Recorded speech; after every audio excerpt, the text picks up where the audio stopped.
Kafero Swazinega. Yesewo. Oyinza okusaba okulimira mu nnimiro ya kitaawo ewaka. Oyinza obategeezaako nti munaye ngenda kukola bwenti naye si byakusaba. Just obategeezaako nti mwategedde. In fact, okola n'obagamba nakozeeyo akayimba ka muzeeyi muwulirizeemu. Kuba bo tebasobodde kayimbo kitegeera. So, ekyo nsiima busiimi. Ne ngamba munaye lwakuba nina kenteekateeka kali awo kajja. Era mujja kawulira. Mu version eyaffe. So mbadde njagala mbeere ready. Music wa muzeeyi si kintu ky'ova eri n'ogwira bugwiza okuddamu. That is why most of the time abamuddamu akoma eyo. Naye nga bangi bamuddamu naye tetumuwulira. Tebafuna. Omuntu yekka eyali akoze oluyimba lwa muzeeyi, in fact n'atuinfomingako n'atwokyayo yali president Kyagulanyi Ssentamu. Era yatwokya nayo yatuyita twali badoogo. N'atuyita bambi n'atwokyayo naye bano abalala batuvimba buvimbi. Waliwo gwe nasanga nambuuza Swazi lwaki temwansiba? Lwaki temwansiba? Namugamba musajja gwe. Kati atuluyimba mu kifo ky'okusiima mu munnaye oluyimba nakola oluyimba ne luntambuza kuba lwe lwamutandikira kariya. Naye sebo namusangawo twali kujja live. Mumumanyi ali awo gwe omwogedde erinnya. Naye sebo yambuuza lwaki temwansiba? Nabaddayo abasajja bano simanyi naye enewe mwana tebiba birungi naye lwakuba ebintu bya Katonda bino obireka ne bitambula. No, era saagala nzanjo kyeyo. Okitegeera naye sometimes you have to give respect where it's due. Okitegeera. Kuba kati oli musajja mukulu kati mukulembeze mulamba naye yatuyita bulungi nga tubyana bato ye n'amanya procedures ayino yitamu. Kyovola era oluyimba lwatambula kye lwatambula okitegeera. Naye munaye abavubuka in fact kankubuulira ebintu by'ensi bizibu. Omukulu oyo twamuzanga kula bonita yalina mu kisaati ya Uganda Cranes yakyali kisaati kya yero bwe kiti. Ndisooka tumugamba nange wazemu oluyimba lwa muzeeyi naye waagwani. Sebe yali ba mu big talent. Twamuzanga ne Kenzo oba. Nalina mukulu wange Simon Peter ndimugamba waagwani biki. Agamba Blood yazemu oluyimba naye ali yala. Mulinde mpozo mujje tukubeyo hit endala. Omukulu oli yennyini yaddamu oluyimba. In fact Simon yasooka n'ayogera ne Kenzo. Ko Kenzo mugende mulabe omusajja oyo. Okitegeera.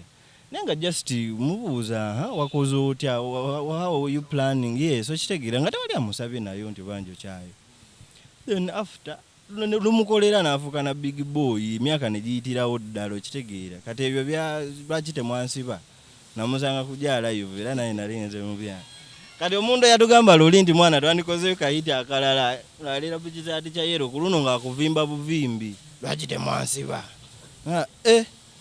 Yatujja kusiba naye Mukama Katonda aliwa.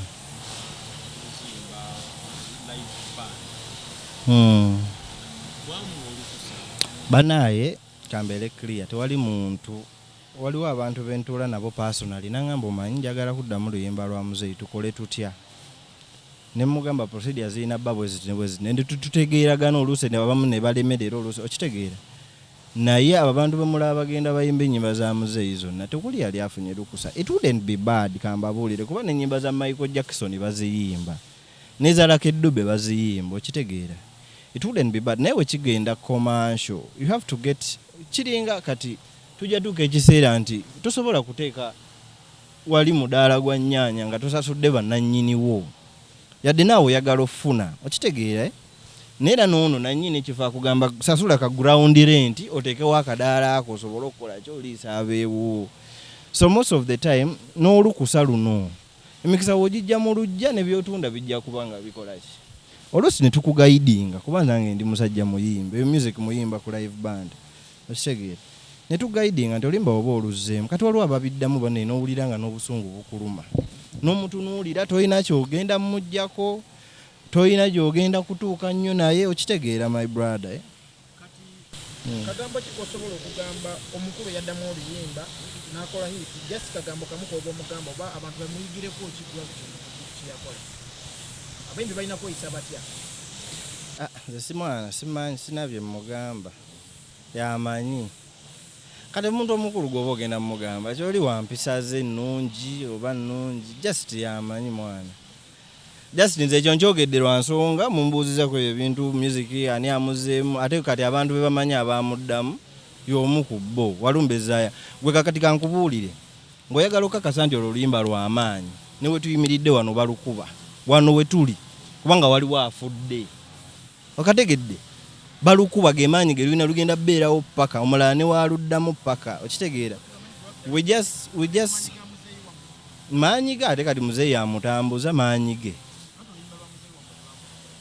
luyimba si maanyi gaani luyimba era sebo okustandinga music industry for that test of time si kyangu gwendongo ogimanyi bulungi oshegera but ak'obuntu waliwo kye bayita humility oba mu luzungu something they call bakayita focus gw'amanyi mu luzungu obuntu tetuvaamu nnyo buntu kuba bino ebintu muganda wange tubisanze ku nsi kati ffe munywanyi batuzadde mu ndongo ffe tuli baana ba ndongo from way back from scratch kati wenkera enkya negga nti munnange twandikoze bwe tuti ne bwe tuti kubanga kati nze kankubuulire okumanga sirina na bigambo byo kusho ya muzeeyi yennyini ya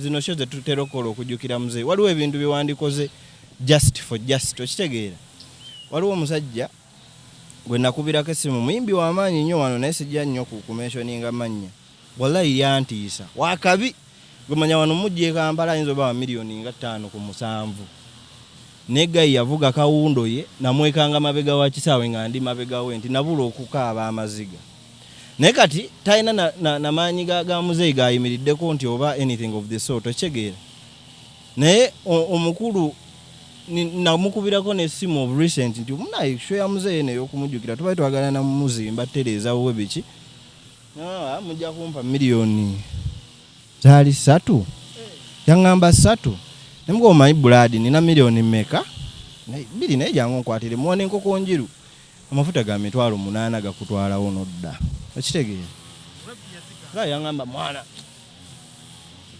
nze nabayimbira dde abani abamutwala n'ayimba ebintu bya famire yammwe buli kaseera tunaddanga mu bintu bya famire ya oba nigundi njirina voice mwana najjako obujasimu ninga yebannaye omuntu anesiba ku muntu paka ate nga nkuleetedde business mu nnyumba you can imagine wanje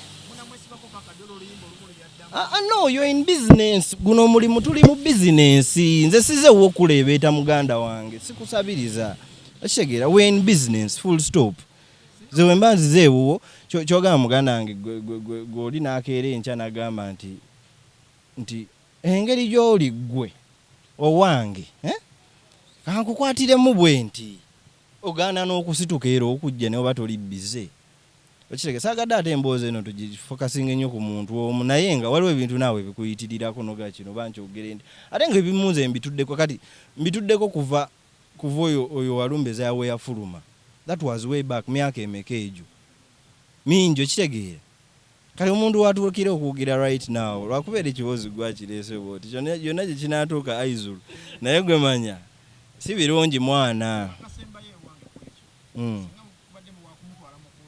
tebuli agenda mumutwala mu kooti yakoze sente mmekamu oluyimba lwamutuusa awa tewali agenda mumusaba sente ze twagala sente ze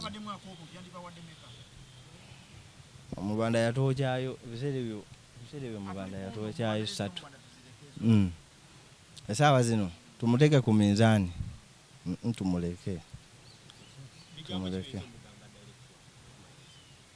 mwananga mulemedde ku gayi mugambe ki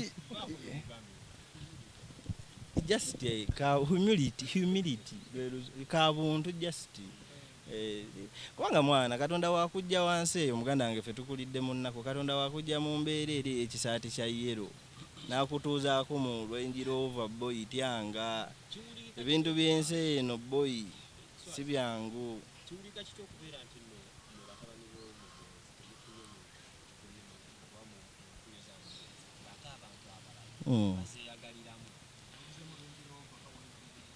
no gwe musajja alina ennyimba gigi gwe kankubuulira amazima olaba omukisa gwa Katonda guyina engeri gye gujja munywanyi nsuubira naye wayimuka otandika okukola oyingira amawulire we wali si wooli.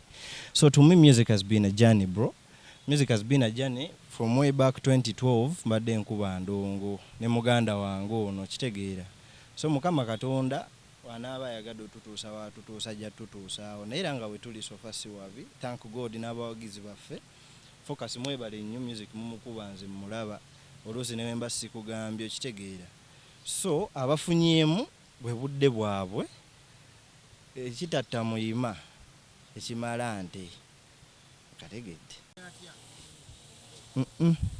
sijja mu describinga kuba muntu kati mukulu fena tuli basajja bakulu saagala muweebuula in some way or the other kuba sijjaga nti yampisaako bubi ng'omuntu personally but then professionalism most of the time kiba kyakabi okitegeera kuba kati naawe ojjavaawo abaana bo babayise mu mbeera eyo okitegeera oba okategedde nti fe tulina abantu abakulu betumiitinga nga babeerangako ne muzeeyi taata ku gaadi naye gumiitinga ddogo we naye nage ankoswazo okitegeera kale so naye gyebaliko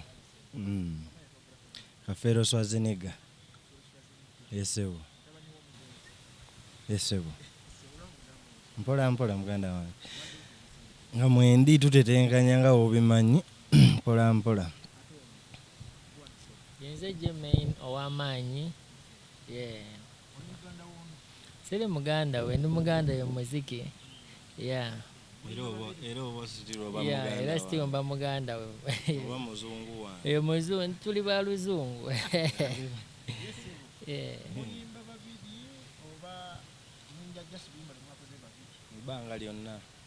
banga lyonna tuyimba ffenna ulongwe kuva mu ssomero by the way twava mu ssomero awo ne tukwatagana mpola ne mulaba nga alimu ku vibe y'endongo ate jjukira nze endongo kati yali eviira ddala eri mu nnyumba all the way paka kati obadde ogamba otya munywanyi okuvaawo batutandikire wa primary gyali batutandikira primary nagisomera nkooyo oyo boarding primary school Matale ebukunje eyo ewaffe then secondary nensomera Queen's College Kisubi ku Entebbe Road then nengendako ku St. Lawrence Creamland Campus senior 5 then senior 6 Kisubi High School then okuva awo Nkumba University biwanvu obadoza byakusaaga tebikomaawo bigendera ddala paka Nkumba man. Nakola bachelors in tourism operations and management. Ndi musajja wa mulambuzi tugendeyo mu nsiko oba tomanyi ntugga kati goyinza okuba amayima muli ba luzungu kita bagiyita batya mu Luganda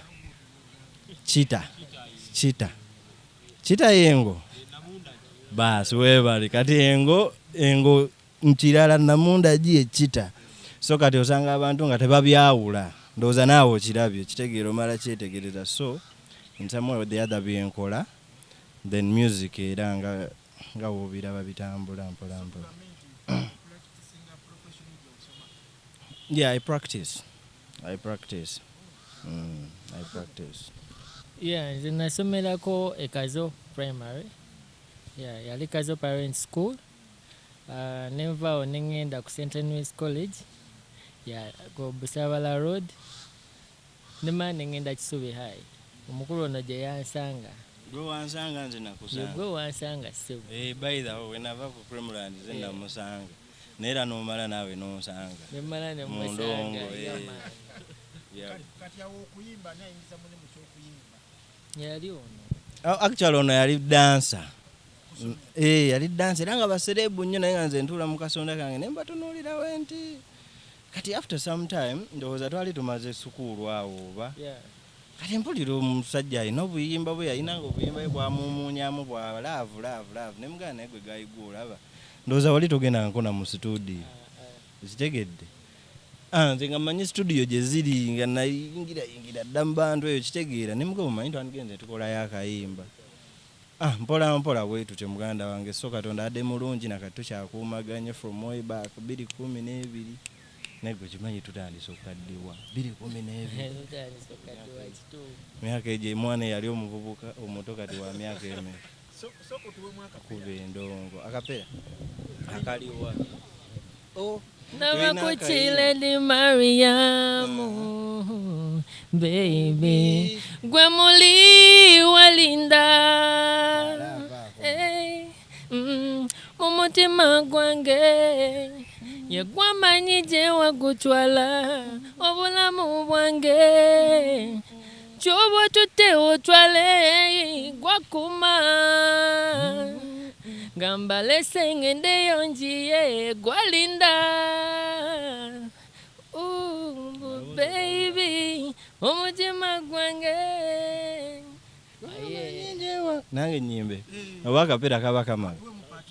Lugendo lwange lwennina okutambula, ekitooke kyange kyennina okusalira, mu lusuku lwange lwennina okukabala, misana na kiro yita nkuwulira, owomukwano lw'obuze biba tebiwera, kika ndebeera ne mbuzabuza tunuulira, ate nga mwattu wanditegedde nkubuulira, owomukwano Wanditegedde nkubuulira nze. Kati ffe twatta mu kago tube nga fembi, n'omukwano gwe nnina ogugwo tegulikyuka.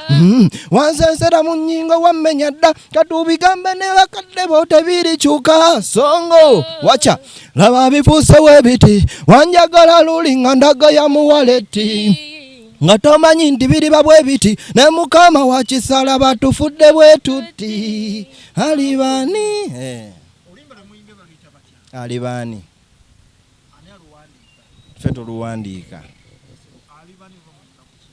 omwana oyo alindesa omwana oyo nga olina omwana naye ng'ogamba mazima ddala alibaani alindesa ekitooke kyange kino kye nina okusalira, olugendo lwange lwe nina okutambula, emisana n'ekiro ng'omuwulira, okitegedde?